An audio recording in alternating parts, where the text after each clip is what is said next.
What's up everyone, in this video I'll show you how to create your own Leonardo AI model.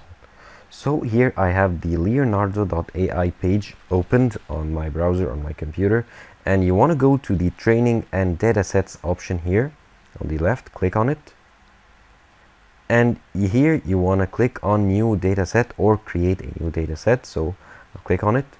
You want to name it, so let's name it my test data, and if you want to add a description you can go ahead and do so, and then click on create dataset. Okay, now it'll ask you to upload images, the more the better, of course. So here I'll upload, like, I have a couple of images here.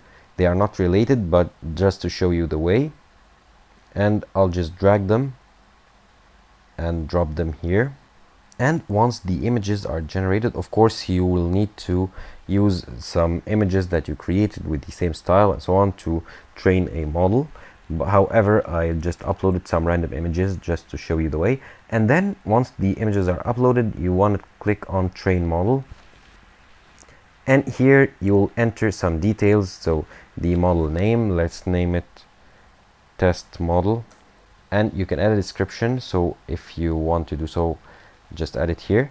The training resolution, let's leave it as it is. And here you want to choose the base model, so I'll choose like the stable diffusion here. You want to choose the category of your images, so if you do not have like a specific one, so leave it on general. And once you are done with all details, just click on start training and it will start creating your model. Thank you for watching this video. Subscribe to Online Success and click on the video on the screen for more help.